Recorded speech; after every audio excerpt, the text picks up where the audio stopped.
All right, marketing as an agent. So the agent investor wears two hats. The biggest thing you got to keep in mind is, again, it's not illegal to market or do wholesaling as an agent. You just have to be the investor first. All right. When do you have fiduciary responsibilities? When you're acting as an agent. Don't act like an agent.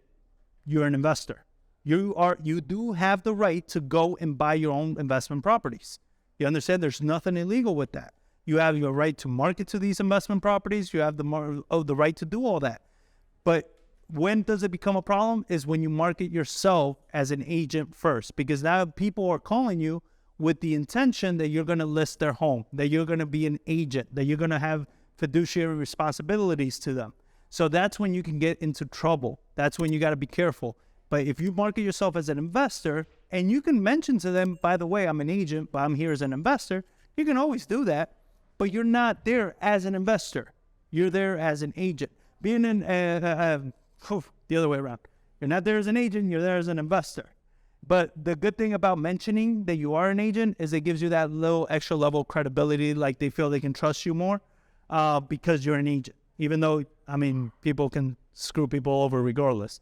So, but it gives you that extra level of credibility. So you can always do those two things. You just have to make sure that if you're going as an investor, you don't cross the line. You are an investor first, last, second, third, all of it. You're an investor, And once you transition to an agent, now you're an agent. The investor part is over. Could you possibly go back to an investor if needed? Maybe, but now it gets murky. But you can definitely go as an investor first and be an investor the whole time. Nothing wrong with that. You're more than in your right to do so. Where it becomes a problem sometimes is depending on the brokerage you work for. They may get upset. Some brokers don't like that because, you're taking away from their commission. So they want you to be an agent at all times. So that's why, why we've been with StepStone for so long is because of that. They allow you to do the investment side of it. So, and then rules for disclosure, there's you only disclose it in the contract. There's a part in the contract where you're going to write in, I think it's in the first page, that says like one or more members of this company are licensed agents, right? So you put that as a little disclaimer that there's somebody that a part of this transaction that's going to be a licensed agent. That'll be the only disclaimer that you got to do through that situation. Any questions here? Yeah. So, sorry, question. You get a listing, you go to the listing appointment, and you've already given them the CMA, you've given them all the information as far as an agent concerned, right? Turns out that maybe you are now interested as an investor. Mm-hmm. So, pretty much no go, right? Yeah. Okay. Yeah, no. Again, that would be more of a question. I was hoping nobody would have questions. That would be more of a question for Angie. She's usually here to catch me on the stuff that I'm like bordering on the, on the gray side of things. And yeah, you screwed it up, No, but in that regard, like if you would have gone as an investor first, that's why I believe you should go to every appointment as an investor first. You understand? Like unless they did call you out as an agent and you're showing up as an agent, then that's kind of where that is. That's why I like my business partner is the agent, because I'll go to every appointment, but I'm an investor first, right? And then if I see, yeah, you're right, this is an agent thing, I'll call my partner. He comes in and does the listings, right? Which we don't do a lot of traditional listings, but in the few cases that's when he steps in. But a lot of it you can gauge over the phone by determining like what's the reason they're selling and stuff like that, and then just tell them, be like, look, I might be interested in it. Let me swing by, take a look at it, see if I'm not interested, then we can go ahead and do something else with it, right? And then we can list it. So you're still going as an investor first, seeing if you're interested. And if you see that it's like pristine conditions, and like I said, if they have no motivation and no rush to sell, it's most likely the better chance for them is going to be a listing. They're going to get the most bang for their buck, So unless they need to, and it's an urgency thing or a money thing or something like that, you're going to most likely just end up listing the property anyway. It's the best results for them. All right, securing the deal, phone call. So the first phone call It's right now. So before we were contracting in the last couple of years, we were contracting a lot of deals over the phone. I would rarely go see a property. I was negotiating it, talking about it, getting everything I needed, getting it on the contract over the phone. The market has shifted. Competition is a little, murky right now. People are a little squeamish. It requires more face-to-face building rapport with sellers to get these deals done, to get those better margins. So what I like to do, and this is what I used to do before the market got so hot, is as soon as I find out what's some level of motivation that, not that they want to sell, but that they need to sell. Once I determine they need to sell, I'm there. I'm there, right away. When can I go see it? I'll get off of work at 4:30. Great, I'll be there at 4:45. Not, okay, can it be 6 o'clock, right? Give them plenty of time to rest and all that. I've taken deals from people that I've showed up a half an hour before them. And they're knocking on the door and I'm signing the contract already.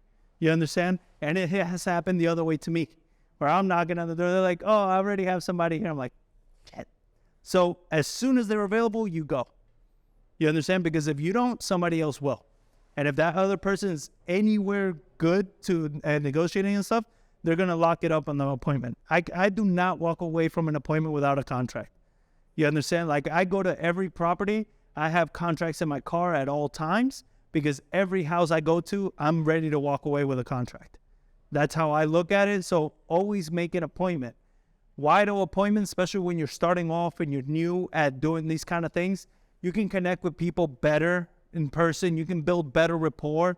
And 80% of the time, people are going to go with you because they like you. Yes, you're solving a problem, but most of it is going to be because they like you. All right. I've had people that they're like, look, you were you're one of the lowest offers, but I like you. And I've had other people that say, yeah, your offer is okay, but I don't like you.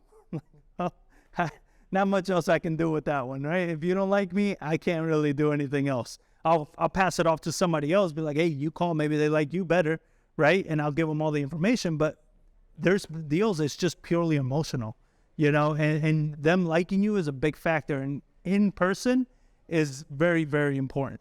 You understand? So make sure you get that appointment. It's definitely one of the biggest things to do this. And no little as possible is the amount of people that overanalyze a deal before even speaking to the person blows my mind. You have not spoken to them. You don't know what their motivation is. You don't even know if they need to sell. And you already know how many liens they have. You know the comps. You know what the street looks like. You know how many what are you doing? No, none of that. I don't know anything about a property until I'm about to get it on the contract, because I don't care about any of those things. What I care about is their motivation. That's all I care about. And I cannot do research on their motivation without talking to them. I need to speak to them first. Talk to them. Don't procrastinate. Don't overanalyze these deals. Many people, they get caught up on wholesaling because they're overanalyzing the hell out of these deals before they ever do anything with them. Does that make sense? So don't overanalyze. And as agents, I know many of you have that I need to run the comps and I need to get the comparables and get a, no, none of that. Even a Zillow number is more than enough to just go to the appointment. Now, I'm not saying, people say the A in Zillow stands for accuracy, right?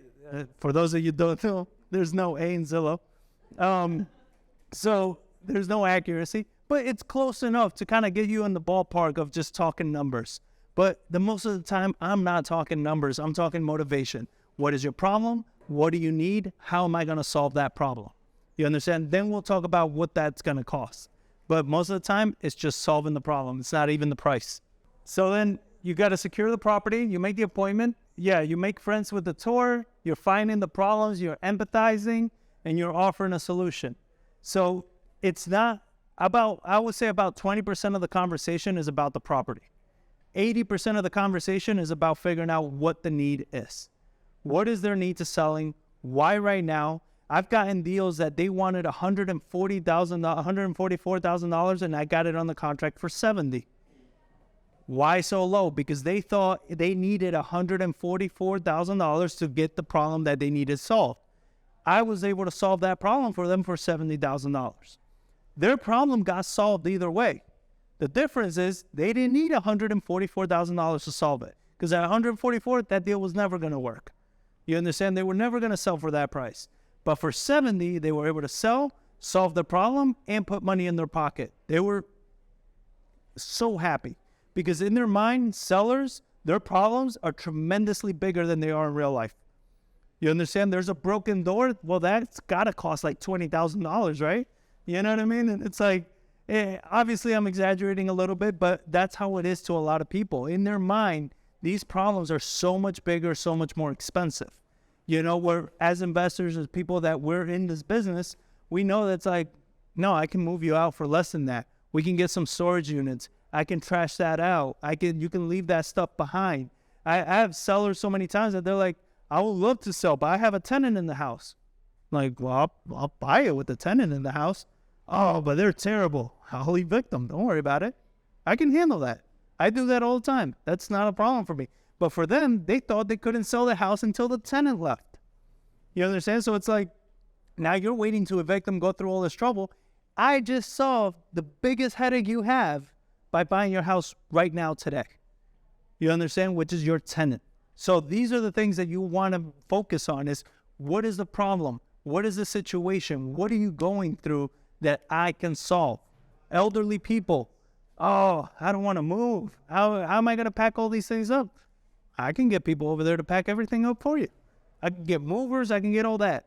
All those costs, I factor it into my offer. You understand? I'm not out of pocket. It's all factored into the offer. It's just that they don't want to think about it. They don't mind paying for it because they accepted my offer. So they don't mind paying for it. They just don't want to think about it.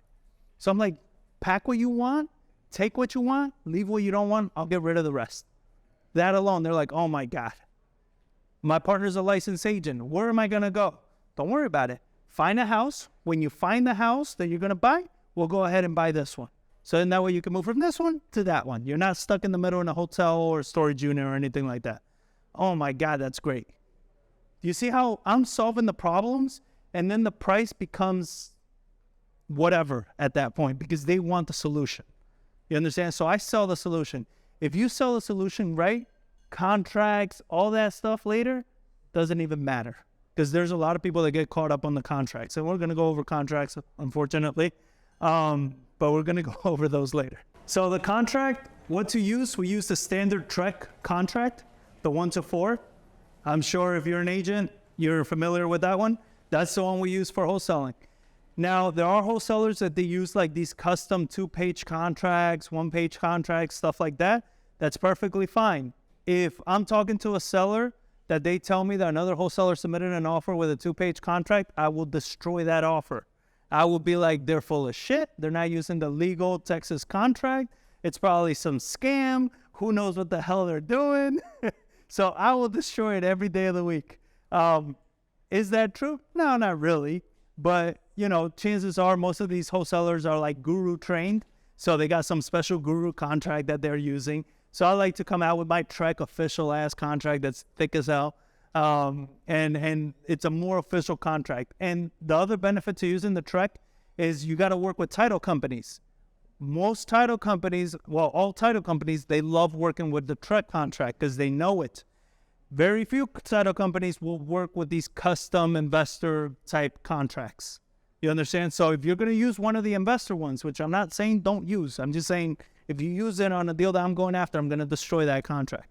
But if you use it, make sure the title company you're working with understands and likes that contract, because you might bring it to a title company and they're like, what the hell is this? I don't want to close this, or here's, 15 more other documents I need you to sign, and that can screw up the deal. So make sure you go to your title company first, whichever one you like to work with, and you tell them like, hey, here's the 2-pager. Does this work for you guys?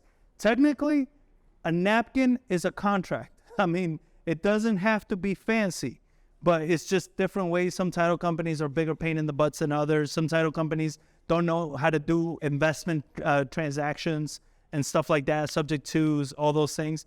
The one I like to work with is Alan Sesker out of Austin. He owns a Capital Title out of there. He's a fee attorney, real estate investor. I've been working with him for years.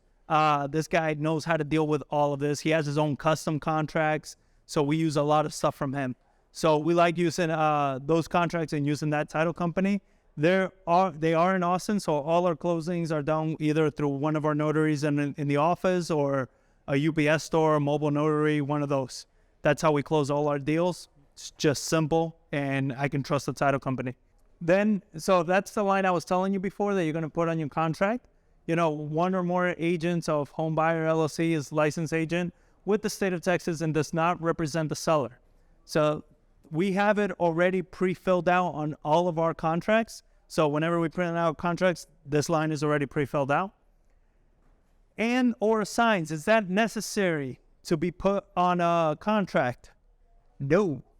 In the state of Texas, every contract by default is assignable unless it states otherwise. If the contract states that it's not assignable, then you need to do it. But it is not necessary to put and or assigns on a contract. You can could put your company name, and then when it comes time to closing, you can go ahead and do an amendment, and just amend who the closing LLC or person's gonna be. And you can do that all on the closing table. There's no problem with that at all. We do it all the time. You don't have to put in or assigns. All right? That's something that you hear from a lot of gurus, you know, make sure to add in or assigns. You have to in certain states. I needed to do it when I was in New York. You don't need to do it here. In Texas, the truck contract is by default assignable. Option period money and earnest money. These are two things that need to be involved. How much do you do? Option, I do probably $10. For how long? If I'm going to close in 60 days, it's probably a 60-day option. That's all my option periods. I've done option periods of 275 days. I did it recently on a property that we contracted in February, and we were closing in September. So I made the option period long as hell. Why? Because it gives me an option. With that option, I always have an option to back out. You understand? And it cost me $10. Now, I am not saying this for you to be slimy and take advantage of sellers. I contract deals because I know I'm going to close them. I don't back out of contracts. All right? There's been 2 contracts in my whole career that I backed out of. One, the guy lied to me and didn't tell me he had been married, and the woman hated him, and she was willing to let the house get foreclosed on as long as it screwed him over. So there was no way I can get that lady on board. I tried everything. We even sent her a threatening letter with my attorney, and she did not. She's like, sue me. I was like, well, shit. I'm not going to sue you. Like, it's all right. You know, so we just had to back out of the contract. It's because we couldn't get both parties to agree. And the other contract was the one that I just said about the 275 days. It was right as the market transitioned. And that neighborhood, it was in the Woodland Lake area. And that area took a nosedive. And it was like, by the time she was like, okay, I'm ready to close, I'm like, oh, the offer's like 70 grand less than what it was before. And that's just for us to make less than what we were thinking to make originally. But I still wanted it. I was like, it was still 70 grand less. She was like, oh, hell no. I'm like, I don't blame you. Like, the market turned. I'm sorry. It took freaking 9 months to do it. Like, I couldn't do anything with it. But right now, the truck contract has updated. So the option and earnest money, they both go straight to title. Before I would write them like a $10 check. So that way I would have proof that I gave them that. And I will give them the check. Now all that goes straight to title. So it's a little bit easier, nicer to do. I don't have to be walking around with load checks everywhere. And then the earnest money, how much of that do you do? As little as possible. Sometimes almost nothing. But if I'm competing with another wholesaler, then I'll do 1% or more just to be like, they're giving you $100? What? That's terrible. You know? And then I'm like, wow, no. We wouldn't do a penny under 1,700. You know what I mean? Like, not ideal because we do a lot of deals, so you don't want to be doing a lot of earnest money checks out. But if I'm going up against another wholesaler that's trying to do $50 earnest money or $100, then like the 2-page contract, I'll destroy that too. I'm like, oh, that's how you can tell it's a scam. You know, so use these tools to your advantage as you can. Again, like I said, every deal I contract, I close on either myself or I have a buyer already lined up. So I don't back out from any deal that I get under contract.